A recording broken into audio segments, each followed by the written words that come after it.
देवगढ़ गांव में जमींदार रघुवीर सिंह अपनी पत्नी शारदा और 2 बेटियों के साथ रहता था। बड़ी बेटी नैना और छोटी बेटी सुमन। सुबह का समय था।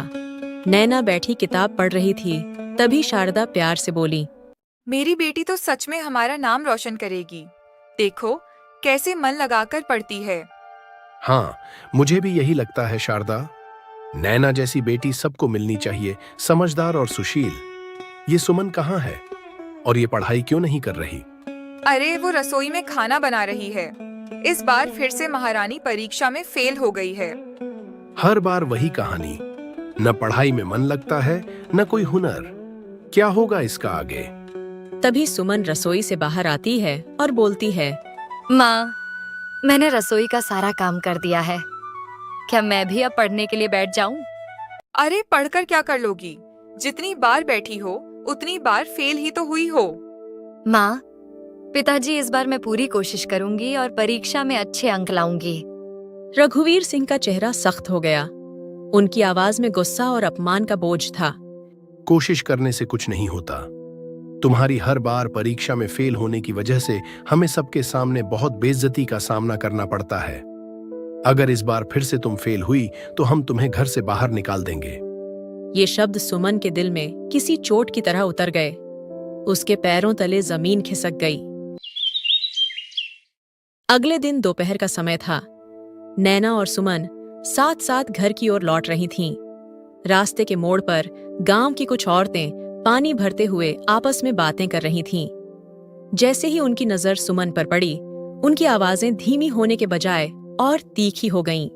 अरे देखो, जमींदार की छोटी बेटी जा रही है, वही जो हर साल परीक्षा में फेल हो जाती है। बेचारी, पढ़ाई इसके बस की नहीं। आखिर कब तक घर में बोझ बनी रहेगी? सुमन के कदम अपने आप धीमे पड़ गए। उसका सिर झुक गया, आंखें भर आईं। उन औरतों के शब्द सुमन के दिल में कांटों की तरह चुभते रहे। दीदी, लोग मेरे बारे में ऐसा क्यों कहते हैं? लोगों की बातों पर ध्यान मत दिया करो सुमन। चलो घर, देर हो रही है। कुछ समय बाद दोनों बहनें हवेली पहुंच गईं। दरवाजे के भीतर कदम रखते ही सुमन ने राहत की सांस लेने की कोशिश की, पर यह राहत ज्यादा देर टिक नहीं पाई। आ गई तुम दोनों? नैना, तू जाकर हाथ मुंह धो ले और फिर खाना खा लेना। और तू पहले रसोई में जाकर सब्जी काट, फिर आंगन में झाड़ू लगाना है। माँ, मैं विद्यालय से अभी आई हूँ। थोड़ा आराम करने दो, फिर सारा काम कर दूंगी। आराम? पढ़ाई तो होती नहीं, अब काम से भी जी चुरा रही है। अरे पढ़ाई ना सही, काम करना तो अच्छे से सीख ले, वरना ससुराल में भी क्या अपने माँ बाप की नाक कटवाएगी? जी माँ, अभी करती हूँ। शाम ढल चुकी थी। थोड़ी ही देर में रघुवीर बाजार से लौट आए। उनके हाथ में कपड़ों से भरे थैले थे। आ गए आप? इतनी देर हो गई, क्या लाए हैं बाजार से? दोनों बेटियों के लिए सर्दी के कपड़े लाया हूँ। ठंड बढ़ रही है। नैना और सुमन वहीं पास में खड़ी थीं। नैना के चेहरे पर हल्की उत्सुकता थी। सुमन बस चुपचाप सब देख रही थी, बिना कोई उम्मीद जताए। थोड़ी देर बाद रघुवीर अंदर चला गया। उसके जाते ही शारदा का चेहरा खिल उठा। लो नैना, ये तुम्हारे लिए है। धन्यवाद माँ। माँ, मेरे लिए क्या लाए हैं पिताजी? तुम्हारे लिए अभी कुछ नहीं है। पर माँ, पिताजी ने तो कहा था दोनों के लिए लाए हैं। हाँ, कहा था, लेकिन तुम्हें अब कुछ भी तभी मिलेगा जब तुम परीक्षा में पास हो जाओगी। बिना नतीजे के कुछ नहीं मिलेगा। हर बार फेल होकर इनाम की उम्मीद मत रखा करो। तभी नैना एक कदम आगे बढ़ी और बोली, माँ, आप सुमन के साथ हमेशा ऐसा व्यवहार क्यों करती हैं? वो भी तो कोशिश कर रही है और ठंड तो सबको लगती है। नैना, तुम बीच में मत बोलो। तुम्हें पढ़ाई पर ध्यान देना है, इन सब बातों पर नहीं। नैना चुप हो गई, पर चेहरे से खुशी गायब हो चुकी थी। सुमन की आंखें भर आईं। उसने बिना कुछ कहे सिर झुका लिया। रात गहराती जा रही थी। हवेली में सन्नाटा पसरा हुआ था। सब सो चुके थे। सुमन चुपचाप फर्श पर बैठी अपनी किताब खोलने की कोशिश कर रही थी। तभी नैना अंदर आती है और बोलती है, अरे सुमन, तू अभी तक जाग रही है? नींद नहीं आ रही थी दीदी, सोचा थोड़ा पढ़ ही लूं। आज जो हुआ, माँ का वो व्यवहार मुझे अच्छा नहीं लगा। मैं जानती हूँ तू कोशिश करती है, बस हालात तेरे खिलाफ हैं। दीदी, कभी कभी लगता है कि मैं इस घर में बस बोझ हूँ। ना रंग अच्छा है, ना पढ़ाई में तेज। फिर भी मैं बस एक मौका चाहती हूँ। खुद को कम मत समझ। हर किसी की रफ्तार अलग होती है और याद रख, मेहनत कभी बेकार नहीं जाती। अगर इस बार भी मैं पास नहीं हुई तो माँ ने जो कहा है वो सच कर देंगी। सुमन की आंखों में उदासी थी। किताब हाथ में होते हुए भी उसका मन पढ़ाई में नहीं, आने वाले डर में उलझा था। अगले दिन नैना और सुमन विद्यालय के लिए निकल जाती हैं और रघुवीर भी अपने काम के लिए निकल जाता है। तभी शारदा के घर गांव की कुछ औरतें आई हुई थीं। एक औरत मुस्कुराते हुए बोली, शारदा, नैना तो सच में होनहार है। पढ़ाई में भी आगे और स्वभाव भी कितना अच्छा है। हाँ, बड़ी है ना, जिम्मेदारी समझती है। पर सुमन का क्या? वो तो हर वक्त चुप चुप सी रहती है। लगता ही नहीं कि दोनों बहनें हैं। एक ही घर में पलकर भी कितना फर्क निकल आता है। औरतों की बातें सुनते सुनते शारदा का चेहरा बदलने लगा। उसे लगने लगा जैसे सुमन ही उसकी शर्मिंदगी की वजह हो। वो बाहर से शांत दिख रही थी, मगर भीतर ही भीतर उसका गुस्सा बढ़ता जा रहा था। मैं भी यही कहती हूँ। नैना ने तो कभी मुझे शिकायत का मौका ही नहीं दिया, पर सुमन, उसे समझ ही नहीं आता कि जिंदगी मजाक नहीं है। कुछ दिनों बाद परीक्षा का परिणाम आ गया। नैना पास हो गई थी, अच्छे अंकों के साथ। वहीं बदकिस्मती से सुमन असफल रह गई। देख लिया आपने, वही हुआ जिसका डर था। कितनी बार समझाया इसे, मगर इसने कभी मेहनत की ही नहीं।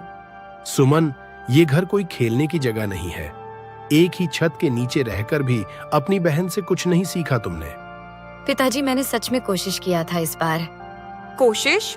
नाकाम लोग हमेशा यही बहाना देते हैं। आज गांव भर में मेरी नाक कटवा दी तुमने। माँ, इस बार सुमन को माफ कर दो। अगली बार जरूर कोशिश करेगी। नैना, तुम बीच में मत बोलो।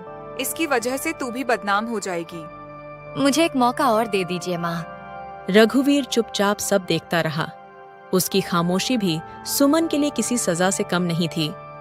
शारदा ने दरवाजे की ओर इशारा करते हुए कहा, कोई मौका नहीं। इस घर में नाकाम लोगों के लिए जगह नहीं है। अभी के अभी इस घर से निकल जाओ और कभी वापस मत आना। सुमन की दुनिया जैसे उसी पल उजड़ गई। आंखों में आंसू लिए वो धीरे धीरे बाहर की ओर बढ़ी। नैना की सांसें अटक गईं, लेकिन वो भी कुछ न कह सकी। आंखों में आंसू लिए सुमन चुपचाप चलती रही और एक घने जंगल में जा पहुंची।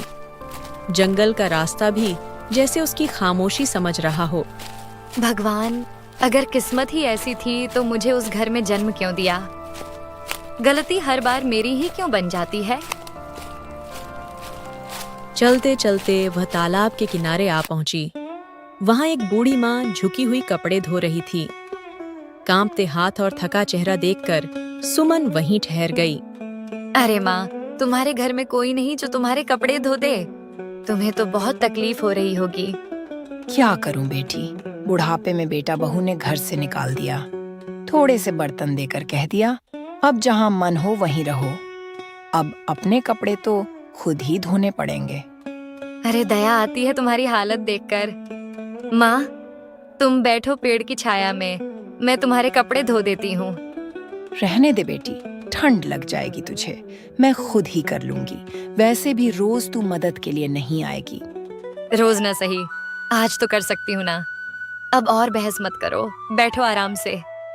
अब तू इतनी विनती कर रही है तो ठीक है, मैं थोड़ा बैठ लेती हूँ।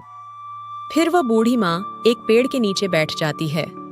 हवा के हल्के झोंकों के बीच सुमन कपड़े धोने लगती है। बूढ़ी माँ उसे देखती रहती है, जैसे अपनी ही बेटी को देख रही हो, और सुमन से पूछती है, बेटी, तू इस वक्त इस जंगल में अकेली क्या कर रही है? माँ, मेरे माता पिता ने मुझे घर से निकाल दिया है। उन्होंने बोला कि उनके घर में मेरे लिए कोई जगह नहीं है। सुमन धीरे धीरे बूढ़ी माँ को सारी बातें बताती है। बोलते बोलते उसकी आंखों से आंसू बह निकले। बूढ़ी माँ खामोशी से सुनती रही। उसकी आंखें भी नम हो गईं। माँ बाप का दिल इतना कठोर भी हो सकता है, ये सोचकर ही मन कांप जाता है। मेरे साथ चलो बेटी, जब तक रास्ता न मिले मेरा घर ही तुम्हारा घर समझना। आपका बहुत बहुत धन्यवाद माँ। अगर आप न मिलती तो पता नहीं इस घने जंगल में मैं कहाँ जाती। सुमन बूढ़ी माँ के साथ निकल पड़ी। दोनों तालाब से दूर पेड़ों के बीच बने छोटे से घर की ओर चल पड़ी। घने पेड़ों के बीच से गुजरता संकरा रास्ता उन्हें जंगल के भीतर बनी एक छोटी सी झोपड़ी तक ले आया। आजा बेटी, ये घर छोटा है पर दिल से तुझे अपनाने की जगह है। थक गई होगी, थोड़ा सुस्ता ले, फिर कुछ खा लेना। सुमन की आंखें फिर भर आईं। पहली बार किसी ने उससे बिना सवाल किए बस उसका हाल पूछा था। उस झोपड़ी के भीतर उस रात डर नहीं था, बस सुकून था। शाम ढल चुकी थी। नैना चौखट के पास खड़ी थी। उसकी नजर बार बार रास्ते की ओर जाती, जैसे हर आहट में उसे सुमन के कदमों की उम्मीद हो। माँ, पता नहीं सुमन कहाँ होगी। इतना समय हो गया है। आपने तो उसे बस इतनी सी बात के लिए घर से बाहर निकाल दिया था। माँ, क्या आपको उसकी याद नहीं आती? जिस लड़की को घर की इज्जत की कोई कदर नहीं, जो हर बार हमें शर्मिंदा करे, उसकी याद क्यों आए मुझे? माँ, वो भी तो आपकी बेटी है। गलती एक बार होती है नैना। जो बार बार गिरे उसे संभालने का ठेका मेरा नहीं। जिसे जाना था वो चली गई। अगली सुबह शारदा ने देखा कि गांव में असामान्य हलचल थी। लोग अपने काम छोड़कर चौराहे की ओर जा रहे थे। उत्सुकता में शारदा भी वहां पहुंची। चौराहे पर भारी भीड़ जमा थी। बीच में देवगढ़ राज्य के सिपाही खड़े थे और उनके सामने राज्य के मंत्री घोषणा कर रहे थे। सुनो सुनो, महाराज का हुक्म है। राजमहल में राजकुमार के लिए योग्य कन्या का चयन किया जाएगा। राज्य की सभी योग्य कन्याओं को अवसर दिया जाएगा। चयन परीक्षा द्वारा होगा। जो परीक्षा में उत्तीर्ण होगी वही बनेगी राजकुमार की दुल्हन। ये घोषणा सुनते ही शारदा के चेहरे पर चमक आ गई। उसके मन में तुरंत नैना का चेहरा उभर आया। मेरी नैना समझदार और पढ़ी लिखी है। योग्यता की कसौटी पर वही खरी उतरेगी। मुझे पूरा विश्वास है कि मेरी नैना ही राजकुमार की दुल्हन बनेगी। कुछ ही देर बाद वही खबर बूढ़ी माँ के कानों तक पहुंची। आंखों में चमक और चेहरे पर उत्साह लिए वो तेज तेज कदम बढ़ाती हुई अपनी झोपड़ी की ओर बढ़ चली। बेटी, क्या तुझे पता है, आज राजा के लोग पूरे गांव में नगाड़ा बजाकर खबर सुना रहे थे। हमारे राजा अपने राजकुमार के लिए योग्य कन्या ढूंढ रहे हैं। तो उसमें हमारा क्या भला माँ? राजकुमार तो किसी राजकन्या से ही शादी करेंगे। तुम्हें हमारे राजा के बारे में कुछ पता ही नहीं। वो बहुत नेक इंसान है और वैसे भी राजकुमार किसी को यूं ही नहीं चुनेगा। एक परीक्षा होगी। जो उस परीक्षा में विजयी होगी वही बनेगी राजकुमार की दुल्हन। बूढ़ी माँ ने जब पूरी बात सुमन को बताई तो उसे लगा ऐसे अवसर उस जैसे लोगों के लिए नहीं होते। लेकिन बूढ़ी माँ का विश्वास शब्दों से ज्यादा गहरा था। आने वाली परीक्षा किस्मत नहीं, योग्यता तय करेगी।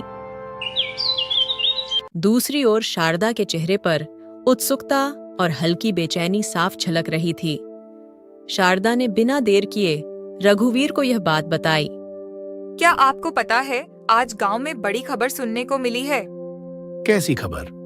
राजा के लोग पूरे गांव में ढिंडोरा पीट रहे थे। राजकुमार के लिए योग्य कन्या की तलाश हो रही है। परीक्षा होगी जिसमें हुनर और बुद्धि देखी जाएगी। और मुझे लगता है हमारी नैना से बेहतर लड़की कौन ही है इस गांव में। हाँ, ये बात तो तुम सही कह रही हो शारदा। नैना जैसी पढ़ी लिखी और समझदार लड़की पूरे गांव में नहीं है। अगर किस्मत ने साथ दिया तो हमारी बेटी की जिंदगी बदल सकती है। और अगर ऐसा हुआ तो ये हवेली और हमारा नाम सब और ऊंचा हो जाएगा। इधर राजमहल के शांत कक्ष में राजा गंभीर मुद्रा में बैठे हैं। सामने मंत्री खड़े हैं। वातावरण में किसी बड़े निर्णय की आहट है। तो मंत्री जी, जो काम हमने आपको सौंपा था वो ठीक से हुआ है ना? हाँ महाराज, बिल्कुल आपकी इच्छा अनुसार ही काम हुआ है। पूरे राज्य में खबर पहुंचा दी है। बस अब थोड़ी प्रतीक्षा कीजिए, हमें अपने राज्य के लिए एक योग्य रानी मिल जाएगी। राजा कुछ क्षण मौन रहते हैं, मानो आने वाले समय की कल्पना कर रहे हों। फिर धीरे से कहते हैं, हाँ, राजकुमार से भी इस बारे में बात करनी है। उसे अभी कुछ बताया नहीं गया है, पर मुझे विश्वास है कि मेरे निर्णय से वो असहमत नहीं होगा। बात तो सही है आपकी महाराज, मुझे भी ऐसा ही लगता है। अब मैं राजकुमार को बुलाता हूँ। फिर मंत्री जी राजकुमार को बुलाते हैं। पिताजी, आपने मुझे तुरंत बुलाया। सब ठीक तो है ना? आपकी तबीयत तो ठीक है ना? हाँ बेटा, अब शरीर पहले जैसा कहाँ रहा। जैसे दीमक लकड़ी को खा जाती है, वैसे ही बुढ़ापा शरीर को अंदर से कमजोर कर देता है। इसीलिए तुम्हारे और इस राज्य के भविष्य के लिए कुछ निर्णय लेने हैं। पिताजी, आपके जैसा अच्छा राजा हमारे ही नहीं, पूरे राज्य के लिए वरदान है। पर मैं हमेशा नहीं रहूंगा पुत्र, इसीलिए चाहता हूं कि तुम्हें अब शासन की जिम्मेदारी दूं और तुम्हारे विवाह के लिए कन्या की तलाश जारी हो चुकी है। आप मेरे पिता हैं, आप जो भी निर्णय लेंगे वही मेरे लिए उचित होगा। मुझे आप पर पूरा विश्वास है। तो सब तय रहा, बस अब एक योग्य कन्या का चयन बाकी है, वो भी जल्दी हो जाएगा। तुम मेरे साथ रहना पुत्र। पिताजी, आप निश्चिंत रहिए, मैं हमेशा आपके साथ रहूंगा। राजमहल के विशाल प्रांगण में आज विशेष हलचल थी। दूर दूर से आई कन्याएं सजी संवरी पंक्तियों में खड़ी थीं। एक ओर सुमन बूढ़ी मां के साथ खड़ी थी। साधारण वस्त्रों में होते हुए भी उसकी आंखों में उम्मीद झलक रही थी। तभी उसकी नजर नयना पर पड़ी, जो शारदा के साथ सजी संवरी खड़ी थी। सुमन खुशी से उनकी ओर बढ़ी। माँ, दीदी, आप लोग भी आए हैं? मुझे आप सबकी बहुत याद आती है। अरे, देखा है खुद को, यहाँ तेरे जैसी लड़की से राजकुमार शादी करेंगे, ऐसा सोचा भी कैसे तूने? अपनी जगह जाकर खड़ी रह, तमाशा मत बना। शारदा की बात सुनकर सुमन की आंखों में आंसू आ गया। वह बिना कुछ कहे बूढ़ी माँ के पास लौट आई। कुछ समय बाद राजा सभा में पधारते हैं। महाराज, राज्य की सबसे सुंदर और गुणी कन्याएं उपस्थित हैं। यदि आप आदेश दें तो परीक्षा आरंभ की जाए। हाँ, तो कुल मिलाकर तैयारी पूरी हो चुकी है। जी महाराज। तो फिर ठीक है, बुलाइए उन्हें। तभी सभा के एक कोने से शारदा आगे बढ़ती है। महाराज, ये मेरी बेटी नैना है। न केवल सुंदर है बल्कि गुणी भी है। रूप तो बाहरी चीज है, असली चीज है गुण। अच्छे व्यक्ति को सौंदर्य से नहीं, उसके स्वभाव से पहचाना जाता है। क्या तुम्हारी बेटी परीक्षा देने को तैयार है? हाँ हाँ, बिल्कुल महाराज। अच्छा, तो एक एक करके आगे बढ़ो और राजकुमार के हाथ से प्रत्येक एक बीज ले लो। कन्याएं क्रम से आगे आती हैं। कोई उत्साहित है, कोई घबराई हुई। बीज लेते समय हर एक के मन में अलग अलग उम्मीदें हैं। इन बीजों को गमले में लगाओ। जिसके बीज से पौधा उगेगा वही इस राज्य की भावी रानी बनेगी। अब तुम सब जा सकती हो, जाओ। सभा धीरे धीरे समाप्त होने लगती है। कन्याएं अपने अपने मन में प्रश्न और आशाएं लिए लौट जाती हैं। सुमन घर पहुंचकर एक गमले में वह बीज लगा रही होती है। उसके मन में बहुत से प्रश्न चल रहे होते हैं। वह बूढ़ी माँ से पूछती है, माँ, आपको क्या लगता है, क्या मेरे गमले में पौधा उग सकता है? बेटी, बीज उगे या न उगे, यह हमारे हाथ में नहीं। हमारा काम सिर्फ सच्चाई से उसे लगाना है। अगर मन साफ हो तो खाली गमला भी गवाही बन जाता है। दूसरी ओर बड़े आंगन में नैना राजा द्वारा दिया गया बीज नए मिट्टी के गमले में लगा रही थी। शारदा उसके पास बैठी थी। ध्यान से लगाना नैना, ये मौका दोबारा नहीं मिलेगा। माँ, ये ठीक तो है ना? राजा को सिर्फ हरा पौधा चाहिए। नैना, सच क्या है वो कोई नहीं पूछेगा। अगली सुबह शारदा और नैना दोनों आंगन में रखे गमले के पास आकर खड़ी हो गईं। शारदा ने झुककर मिट्टी को देखा। वहां अब भी कोई हरियाली नहीं थी। अब तक तो कुछ निकल आना चाहिए था। ये बीज कहीं बेकार तो नहीं? माँ, हमने कल ही तो बीज लगाया है, थोड़ा समय तो देना पड़ेगा। शारदा ने गहरी सांस ली। वह कुछ कहे बिना भीतर चली गई, पर उसका मन अशांत था। रात गहरी हुई। घर में सब सो चुके थे। शारदा धीरे धीरे बाहर निकली। उसके हाथ में एक छोटा गुलाब का पौधा था। वह चारों ओर देखकर गमले के पास बैठ गई। नैना का भविष्य यूं मिट्टी में नहीं छोड़ सकती। गमले में पौधा तो उगाकर ही रहूंगी। उसने सावधानी से मिट्टी हटाई, बीज को निकालकर एक ओर रख दिया और गुलाब का पौधा गमले में जमा दिया। इधर सुमन सुबह सुबह अपने गमले के पास आकर बैठ गई। मिट्टी वैसी ही थी, न कोई अंकुर न कोई हरियाली। देखो माँ, मेरी किस्मत इतनी रूखी है कि इस बीज से भी कुछ नहीं निकला। बेटी, किस्मत को इतना दोष मत दे। अभी कुछ दिन बचे हैं, इंतजार करते हैं, पौधा निकल जाएगा। अगर सबके गमलों में पौधे उगाए और मेरे में नहीं, तो मैं क्या कहूंगी? तू सच लेकर जाएगी सुमन। कभी कभी सच सबसे पहले अकेला ही खड़ा होता है। अगली सुबह राज दरबार में सभी कन्याएं अपने अपने गमलों के साथ खड़ी थीं। अधिकतर गमलों में हरे भरे पौधे लहलहा रहे थे। माता पिता गर्व से उनके पीछे खड़े थे। नैना आगे की पंक्ति में थी।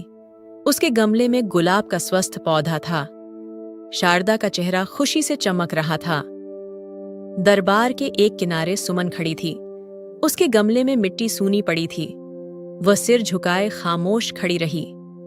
सुमन का गमला देखते ही शारदा हंस पड़ी। अरे, तेरे गमले में तो कुछ निकला ही नहीं। कितनी शर्म की बात है। चली जा यहाँ से। अगर राजा को पता चला कि तू मेरी बेटी है तो सबके सामने मेरी बेइज्जती होगी। सुमन ने कुछ नहीं कहा और गमले को कसकर पकड़ लिया। उसकी आंखें नम थीं, लेकिन वह अपनी जगह से हिली नहीं। कुछ ही पलों में राजा सिंहासन पर विराजमान हो गए। दरबार में सन्नाटा छा गया। तो बताओ, तुम्हारे बीजों में से किसके बीज से पौधा निकला? महाराज, कृपा करके इधर देखिए। मेरी बेटी के गमले में कितना सुंदर गुलाब खिला है। इसे देखकर ही पता चलता है कि संस्कार और मेहनत कैसी होती है। हाँ महाराज, पूरे गांव में मेरी बेटी नैना जैसा गुण और रूप किसी में नहीं। यह फूल उसी की मेहनत का फल है। तभी राजकुमार राजेश ने शांत दृष्टि से सुमन की ओर देखा और बोला, सुमन, तुम्हारे बीच से कोई पौधा नहीं होगा? नहीं राजकुमार, मेरे बीज से तो कोई अंकुर ही नहीं निकला। एक पल का सन्नाटा छा गया। तभी राजा का स्वर अचानक कठोर हो उठा। तुम सब झूठ बोल रही हो। तुम में से कोई भी राजकुमार से विवाह योग्य नहीं है। दरबार में उपस्थित सभी चौंक उठे। सब एक दूसरे का मुंह देखने लगे। शारदा का चेहरा पीला पड़ गया। क्योंकि मैंने तुम सबको खराब बीज दिए थे। तो बताओ, खराब बीज से पौधे कैसे उग सकते हैं? तुम सभी अपने अहंकार और लालच में इतनी अंधी हो गईं कि तुम भूल गईं कि यह परीक्षा पौधे उगाने की नहीं थी, ईमानदारी की थी। और सुमन ही वो सच्ची और विनम्र कन्या है जिसे न रूप का घमंड है न संपत्ति का लोभ। वही मेरी पत्नी और इस राज्य की रानी बनने के योग्य है। यह सुनते ही शारदा सन्न रह गई। वह चालाकी से आगे आई और बोली, महाराज, सुमन भी मेरी ही बेटी है। ये क्या कह रही हो तुम? सुमन, क्या ये सच है? महाराज, ये सच कह रही है। मुझे सुमन जंगल में मिली थी, उपेक्षित, टूटी हुई, लेकिन ईमानदार। बूढ़ी माँ ने सारी कथा राजा को सुना दी। कैसे सुमन को घर से निकाला गया, कैसे उसने सच का साथ नहीं छोड़ा। राजा का क्रोध शारदा और रघुवीर पर टूट पड़ा। जिस बेटी ने तुम्हारी लाज रखी, उसी को तुमने अपमानित किया। ऐसे माता पिता दंड के पात्र हैं, सम्मान के नहीं। राजा के कठोर शब्दों के बाद शारदा और रघुवीर की निगाहें भरे दरबार में शर्म से झुक गईं।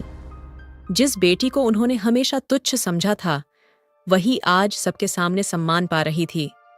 शारदा के चेहरे से घमंड मिट चुका था। उसकी आंखें नम थीं। महाराज, हमें माफ कर दीजिए। मुझसे नहीं, तुम दोनों को सुमन से माफी मांगनी चाहिए। सुमन, हमें माफ कर दे। हमने तुझे कभी कुछ समझा ही नहीं। अब मुझे अपनी गलती का एहसास हो गया है। बेटी, हमने अन्याय किया। आज समझ आया कि असली मूल्य क्या होता है। मैंने कभी आपसे कुछ नहीं मांगा। आज भी बस यही चाहती हूँ कि आपके मन में मेरे लिए कड़वाहट न रहे। मैं तेरे लिए बहुत खुश हूँ सुमन। तू सच में यह सब पाने की हकदार थी। दिल से चाहती थी कि इस परीक्षा में तू ही सफल हो। दरबार में छाए उस भावुक मौन को राजा की गंभीर आवाज ने तोड़ा। आज यह सिद्ध हो गया कि सच्चाई और विनम्रता ही सबसे बड़ा गुण है।